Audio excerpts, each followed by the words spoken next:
नमस्कार, मैं हूं आपके साथ अनुष्का और आप देख रहे हैं दैनिक क्राइम भारत न्यूज।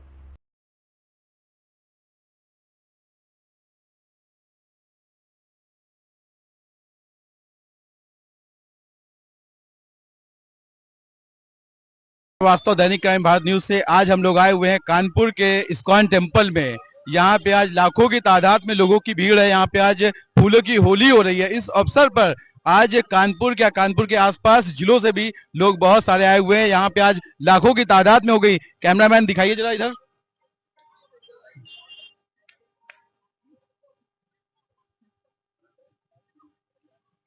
आइए कुछ लोगों से बात करते हैं, पूछते हैं कहाँ से आए हुए हैं और कैसा लगा अंदर आपको। आप अपना नाम बताइए। प्रशांत भदौरिया। कहाँ से आए हुए हैं आप?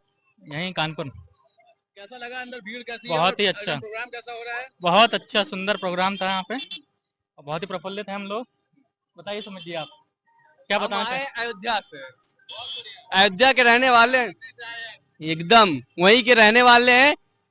पूरी तरह एंजॉय किए, यहाँ आनंद की अनुभूति हुई। बाके बिहारी लाल की जय।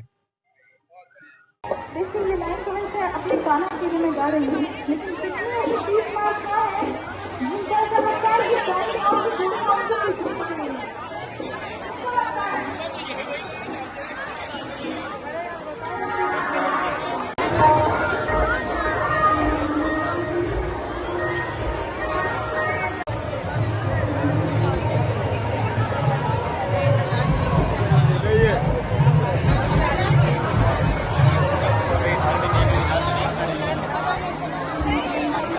जैसे कि हम लोग इस समय इस्कॉन टेम्पल में आए हैं, यहाँ पे मंदिर की तरफ से यहाँ पे व्यवस्था लगाई गई है श्री भगवत गीता की। इसके बारे में कुछ जानकारी बताइए। हरे कृष्णा। आज हमारे यहाँ पर, हम इस्कॉन कानपुर से हैं और हमारे इस्कॉन कानपुर में आज होली का फेस्टिवल है और बहुत सारा क्राउड भी आ रहा है और हम साथ के साथ लोग होली का भी आनंद ले सकते हैं और साथ के साथ अपना स्पिरिचुअलिटी में ग्रो करने के लिए भगवत गीता को भी पढ़ सकते हैं, क्योंकि भगवत गीता ही हमको जो आध्यात्मिक है उसकी पहली सीढ़ी को बताता है कि कैसे हम अपने जीवन में एक अच्छा आचरण रख सकते हैं जिससे कि हम भगवान की भक्ति कर सकें और उसके अलावा कैसे हम एक अच्छे व्यक्तित्व के साथ अपने जीवन को जी सकते हैं। तो ये हमें भगवत गीता के थ्रू सीखने को मिलता है और बहुत ही अमेजिंग बुक है, तो आप सब ले सकते हैं इसको। ये भगवत गीता हिंदी में है कि संस्कृत में है? एक्चुअली भगवत गीता जो है वो हमारे इस्कॉन आचार्य एसी भक्ति वेदांता स्वामी शिला प्रभुपाद जी ने लिखा है, जो कि ये है हिंदी में। इसका जो श्लोक जो है वो संस्कृत में है और उसका फिर हिंदी में इसका अनुवाद भी किया गया है और उसके बाद उन्होंने अपना परपोर्ट भी दिया है, जो कि आचार्य जो हैं वो कि अपना परपोर्ट देते हैं। तो हमारा जो ये हमारे शिला प्रभुपाद जी जो हैं वो मतलब उसमें आते हैं, हमारे गुरु शिष्य परंपरा में आते हैं।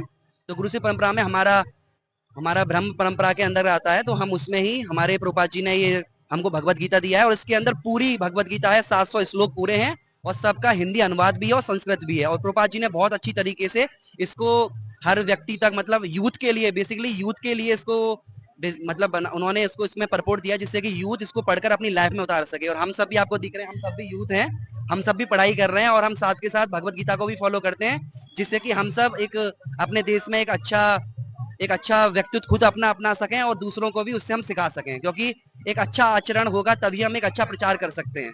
तो हम इसके थ्रू, भगवत गीता के थ्रू हम सबको सिखाना चाहते हैं कि आप सब आइए और भगवत गीता को पढ़िए और अपने जीवन में इसको उतारिए। तो बहुत अमेजिंग बुक है, तो आप सभी इसको पढ़ सकते हैं। मैं दिखा देता हूँ आपके कैमरामैन को। एक चीज और बता दीजिए दर्शकों को, ये इसका मूल्य क्या रखा गया है कि अगर इसको कोई परचेस करना चाहे, अगर आज नहीं कर पाता, अगर बाद में भी आपके पास आता है, तो इसका मूल्य कितना उसको चुकाना पड़ेगा जिसको ये दे के आपको पे करके वो ले सकता है? एक्चुअली ऐसा है कि इसका मूल्य जो है बहुत ज्यादा हमने एक्सपेंसिव नहीं रखा, जिससे कि क्या होता है कि हर किसी के हर घर हमारी भगवत गीता पहुंच सके। इसलिए जो इसका मूल्य है वो हमने 250 रुपये रखा है। जैसे कि बहुत सारी मैगजीन्स आती हैं, बहुत एक्सपेंसिव बुक्स आती हैं, जिनको लोग नॉवेल्स को पढ़ते हैं, उनका बहुत ही एक्सपेंसिव प्राइस होता है। पर लेकिन भगवत गीता जो कि सबसे बड़ा, जिसको ऑल ओवर वर्ल्ड में सबसे ज्यादा पढ़ा जाता है, वो भगवत गीता का प्राइस केवल 250 रुपए, और 250 रुपए देकर आप इस भगवत गीता को अपना बना सकते हैं और खुद भी पढ़ सकते हैं और अपनी फैमिली को भी पढ़ा सकते हैं और अपने दोस्तों को भी पढ़ा सकते हैं। देखिए बहुत बढ़िया इन्होंने बताया कि 250 रुपए मात्र मूल्य 250 रुपए रखा गया है, जिसको पढ़ के अपने जीवन में आप भगवत गीता के उद्देश्य अपने जीवन में अमल करके अपने जीवन को ऊंचाइयों पे पहुंचा सकते हैं और अपने समाज में एक अपने व्यक्तित्व को निखार सकते हैं।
आपसे विदा लेने का समय आ गया है, लेकिन जाते जाते जो मेरा काम है वो मैं करके जाऊंगी। प्रभु श्री राम का नाम आज इस उत्सव से मैं गुंजा के जाऊंगी।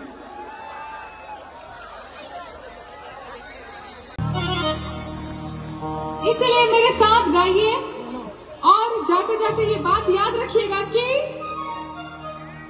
कि हर घर में अब एक ही नाम,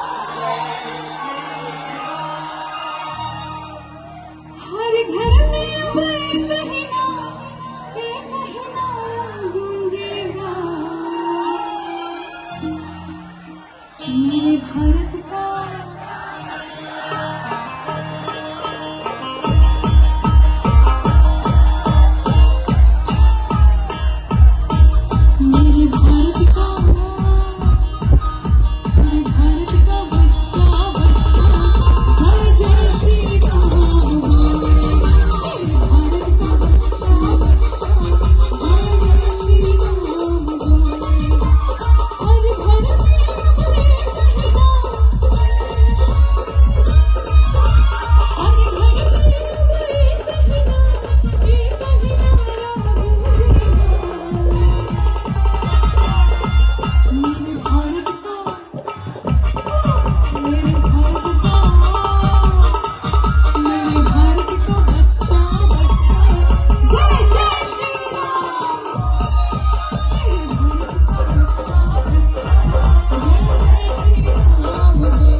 प्रभु जी आपको बहुत बहुत धन्यवाद मुझे यहाँ बुलाने के लिए और इतना प्यार दिलवाने के लिए और श्री कृष्ण का स्वयं आशीर्वाद दिलवाने के लिए। Thank you so much. तो सब लोग प्रसाद के लिए मैं आपसे आपको किसी से मिलवाना चाहती हूँ और जिनसे मिलवाना चाहती हूँ वो है इतने सारे लोग। हैप्पी होली, जय श्री कृष्ण, जय Shri Ram. Thank you so much Kanpur.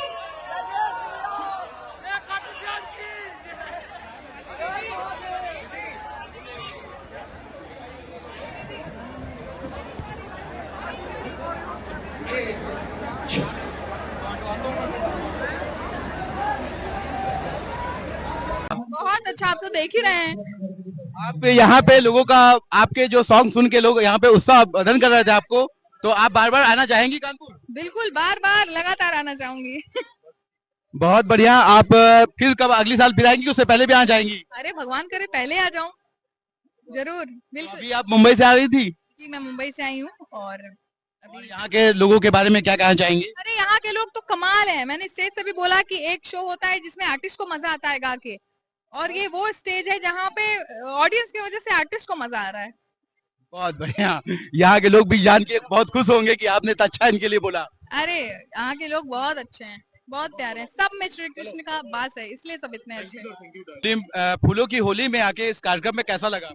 मुझे बहुत अच्छा लगा यहाँ पे आकर के, और सच में बहुत मजा आया यहाँ पर खेल करके। फूलों की होली सनातन धर्म का इतना अच्छा त्योहार है, ये मनाकर मुझे बहुत खुशी हुई। यहाँ पे बहुत बढ़िया बढ़िया संगीत और गाने हो रहे थे, उसमें आप लोगों ने डांस किया, फूलों की होली खेली कि नहीं खेली? जी बिल्कुल, हमने खेली, हमारे परिवार ने खेली, बहुत मजा आया हम लोगों को। अलग अलग तरीके के संगीत थे, बहुत बहुत खुशी हुई हमें यहाँ आकर के। आप कहाँ से आए हुए हैं? हम लोग विकास नगर साइड से आए हुए हैं यहाँ पर। जैसे कि हम लोग इस्कॉन टेम्पल मंदिर में है, यहाँ पे कुछ प्रसाद वितरण की टाइप का ही कुछ लोगों के खाने पीने की व्यवस्था थी, उसके बारे में कुछ बताएंगे? देखिए, यहाँ जो प्रसाद वितरित हो रहा है ये महाप्रसाद है। पहले भगवान का भोग ऑफर हुआ है प्रसाद, उसके बाद सभी भक्तों को ही वितरित किया जा रहा है इस्कॉन की तरफ से। तो ये निःशुल्क है कि इसका कोई चार्जेस ले रहे हैं आप लोग? नहीं, बहुत नॉमिनल चार्जेस हैं, निःशुल्क तो नहीं है, क्योंकि इसमें प्रसाद में कॉस्ट आती है, तो निःशुल्क तो नहीं है, बट बहुत ही नॉमिनल चार्जेस पे ये प्रसाद है सभी। आज भीड़ भी बहुत ज्यादा थी, इसलिए हर चीज देखना पड़ता है, मैनेज करना पड़ता है, क्योंकि आने वाले समय में मंदिर के प्रशासन व्यवस्था भी निभानी है आप लोग को। जी जी, बिल्कुल सही बात है, बिल्कुल सही कहा आपने। तो इसी लिहाज से हम ये सेवा कर रहे हैं प्रसादम की यहाँ पे, बहुत ही नॉमिनल चार्जेस पे। आप लोग मंदिर समिति से कब से जुड़े हुए हैं? हम लोग को करीबन 10 साल हो चुके हैं मंदिर से जुड़े हुए। तो आप लोग रहने वाले यहीं कानपुर के हैं कि कहीं बाहर से आए हुए हैं आप लोग? यहीं कानपुर से ही हैं हम लोग। मैं यही कानपुर से ही हूँ मैं भी। और एक्चुअल क्या, जो भी हमारे प्रभु जी ने बताया ना कि जो हमारा यहाँ भक्तों को जो भी प्रसाद यहाँ दिया जाता है, या जो भी यहाँ आ रहे हैं, तो वो भक्त हैं, क्योंकि तभी तो यहाँ आ रहे हैं, भक्त है ना, हाँ, तो वो तभी यहाँ आ रहे हैं। और जो हमारे यहाँ भगवान को भोग लगा के प्रसाद दिया जाता है, तो भगवान ने भगवत गीता में ये कहा है कि आप अगर कोई भी चीज पाते हैं घर में, इवन आप प्रसाद पाते हो, तो अगर आप उसका पहले मुझे भोग नहीं लगाते हो, मुझे नहीं अर्पण करते हो, तो आप पाप खा रहे होते हो, भगवान बोल रहे हैं। तो जब हम भगवान को उस प्रसाद लगा के, भगवान का भोग लगा के जो हम वो प्रसाद वितरण करते हैं, तो वो करता है क्या, जब वो लोगों के हृदय में जाता है, तो हमारे हृदय में जो मलिनता है, जो ईर्ष्या, बैर भाव लोगों के प्रति, वो सारे नष्ट होते हैं, उनका शमन हो जाता है। इसलिए हम लोगों के यहाँ से जो भी प्रसाद इस्कॉन में हम लोग देते हैं, वो अगर भगवान का भोग लगाए हुए नहीं देते हैं। जैसे कि आज की बात तो अलग हो गई, आज भीड़ बहुत ज्यादा थी, आज तो मेरे ख्याल से यहाँ पे लाखों की तादाद में लोग थे। जब वैसे आम दिनों में लोग यहाँ पे आते हैं, तो यहाँ पे हमने देखा है, कभी सुना भी है और देखा भी है कि यहाँ पे निःशुल्क प्रसाद वितरण भी होता है। यहाँ पर प्रतिदिन शाम के समय खिचड़ी प्रसादम वितरित किया जाता है निःशुल्क सभी भक्तों के लिए। 4 बजे के बाद से निःशुल्क प्रसादम, खिचड़ी प्रसादम जो है यहाँ का ट्रेडिशनल जो है प्रसाद, वो भगवान को पहले भोग लगता है, उसके बाद सभी भक्तों को निःशुल्क वितरित किया जाता है। जो भी दर्शन करने जाते हैं प्रसाद ले सकते हैं वो। जैसे कि एक चीज ये भी जानकारी में आई है सूत्रों के माध्यम से कि जैसे कोई चाहे अपने परिवार का या कोई मतलब रिश्तेदार या कोई भी शख्स हो अपने अपने परिवार के नाम से या किसी के नाम से यहाँ प्रसाद वितरण करना चाहता है तो उसके लिए क्या उसको करना पड़ता है? नहीं, बिल्कुल मंदिर के जो भक्त लोग हैं जो मंदिर में ही रहते हैं उनसे संपर्क करना होता है और उसके बाद जो भी भक्त अपने मंदिर के लिए प्रसाद वितरण कराना चाहता है तो उसका एक शुल्क होता है, वो शुल्क दे के वो प्रसाद करवा सकता है, पूरा प्रसाद जो है करवा सकता है। ये प्रोसेस है यहाँ पे। तो वो प्रसाद जो मिलता है वो उनके नाम से ही होता है कि उनके नाम से चढ़ा के फिर भक्तों को बताया भी जाता है कि उनकी तरफ से बटा है? बिल्कुल बिल्कुल, जिस समय प्रसाद होता है उस समय वो जो भक्त प्रसाद करवा रहा है, स्पॉन्सर कर रहा है, उसका नाम स्पॉन्सर होता है, किस अवसर के लिए करा रहा है वो भी अनाउंस होता है और फिर सब भक्तों में जो उस समय अवेलेबल होते हैं, मौजूद होते हैं मंदिर में, उनको वितरित किया जाता है। मेरा नाम अभय चरणारविंद दास। आप यहाँ पे क्या संभालते हैं? मैं वैसे तो मंदिर की सेवाएं देखता हूँ बट प्रसादम सेवा में देखता हूँ। जो हमारा कांग्रीगेशन है इस्कॉन का, प्रभु जी भी जो मेरे साथ खड़े हैं, ये भी साथ में ही मेरे, ये भी प्रसादम इस्कॉन जो कांग्रीगेशन है हमारा इस्कॉन का, उसका प्रसादम सेवा हमारे साथ ही देखते हैं प्रभु जी भी। राजेंद्र प्रताप सिंह। आप भी यहाँ पे 10 साल से ही हैं? यस प्रभु जी। जय, बहुत बढ़िया इन लोगों ने बात बताई कि अगर किसी को भी अपने परिवार के नाम से या किसी के नाम से भी अगर प्रसाद की यहाँ व्यवस्था करानी है, लोगों को खिलाना है तो कभी भी यहाँ संपर्क कर सकता है और एक मामूली शुल्क जो पड़ता है उसके देने के बाद वो उनके नाम से प्रसाद सबको खिलाया जाएगा। वो अपने परिवार के लोगों का नाम आगे बढ़ा सकते हैं और लोगों को प्रसाद वितरण करा सकते हैं कभी भी। जैसे कि कोई अपने बच्चे का बर्थडे या कोई और भी कार्यक्रम का यहाँ प्रसाद वितरण करना चाहता है तो क्या आप लोग उसके लिए एग्री रहते हैं? यस प्रभु जी, अगर कोई भी अपने बच्चों का बर्थडे कराना चाहता है या श्राद्ध वगैरह कराना चाहता है तो प्रभु जी उनकी भी सुविधाएं हमारे यहाँ उपलब्ध रहती हैं और हमको बच्चे का बर्थडे करना है तो हम वो यहाँ आके करा सकते हैं और प्रसाद वितरण करा सकते हैं। तो कम से कम कितने लोगों की भोजन की व्यवस्था उनको करानी पड़ेगी? प्रभु जी ये तो जो डोनर है उसकी क्षमता के ऊपर होता है, तो उसको कितना कैसे क्या करना है और वो उतना अपना निश्चित शुल्क दे के और वो उनका काम हो जाता है प्रभु जी। ये तो बहुत बढ़िया बात है, किसी के ऊपर कोई बाउंडेशन नहीं है, वो कितने भी कितनों को कभी कर सकता है। बहुत बढ़िया आपने बात बताई। तो कोई बाउंडेशन नहीं है भाई, देखिए जिसकी जितनी क्षमता है वो अपनी क्षमता के अनुसार कर सकता है। आपका नाम क्या है? हरे कृष्णा, मेरा नाम निधि यादव है। आप लोग यहाँ मंदिर प्रशासन से कब से जुड़ी हुई हैं? लगभग मुझे 5 साल हो गए हैं इस प्रशासन से जुड़े हुए। तो आप लोग प्रतिदिन यहीं पे आती हैं कि यहीं पे परमानेंट रहते हैं आप लोग? देखिए यहाँ पे मैं अभी अनमैरिड हूँ, यहाँ पे अनमैरिड गर्ल्स के लिए रुकने के लिए नहीं है। हम टाइम टू टाइम आते हैं जब सेवा ऑफर होती है और मंदिर में आके टाइम टू टाइम सेवा करते हैं जब भी हमें बुलाया जाता है और हर संडे हम रेगुलर रहते हैं। इसके अलावा फेस्टिवल्स पे हमारे टाइमिंग्स होते हैं सेवा की, तब हम आते हैं। तो आप लोग कानपुर से ही निवास है, कहीं आप लोग बाहर से आते हैं? सर हमारा निवास कानपुर में ही है, पनकी से हम यहाँ आते हैं। लगभग 10 किलोमीटर है पर हम आते हैं हर संडे। तो आप लोग को कोई इसके लिए जब आप लोग आते रहते हैं, कोई कार्यक्रम होता है उसमें कोई शुल्क आप लोग को मिलता है कि आप लोग निःशुल्क सेवा प्रदान करते हैं? नहीं, ये हम यहाँ भक्ति भाव से आते हैं। हम यहाँ पे राधा माधव जी की एज अ सर्वेंट, एक सेवक के रूप में आते हैं और यहाँ उनकी सेवा करते हैं।